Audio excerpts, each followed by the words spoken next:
धन्यवाद कृतज्ञता देमी जे आम माननीय मुख्यमंत्री एवं 5T अध्यक्ष भिके पांडियान एवं संगठन संपादक प्रणव प्रकाश दास एवं आम जिला पर्यवेक्षक संजय दास वर्मा को ये जे जो संजीव बाबू जो आम निर्वाचन मंडली को जो जाइचंती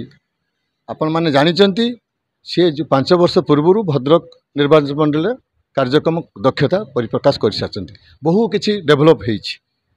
बहुत किछि कार्यक्रम ये हाथ को नहीं तत्सहित जी सब जो आमर थिले भंडारीपुखुर विधायक प्रफुल्ल सामल सी भी आगुरी ये तीन थर निर्वाचित होती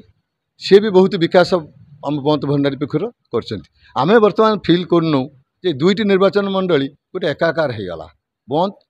एवं भद्रक एवं ये जो संपर्क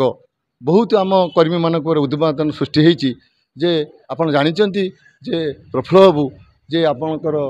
जे वर्तमान आम विधायक प्रार्थी जे हृदयानंद सार थिले ये एका संग राजनीति करते फेर आमको गोटे सुजोग मिली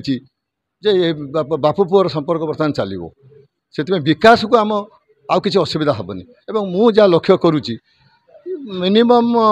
2टा निर्वाचन मंडल कई 50 रु कम भोट व्यवधान मार्जिन विद्रोही शून्य हम बणु भाई जड़े लोकप्रिय नेता सी बहुत लोकों सहित भल संपर्क नहीं कि चलती गोटे टीम वर्क से सब भद्रकर देखी कार्यदक्षता से आमर से बहुत खुशी सब अच्छा।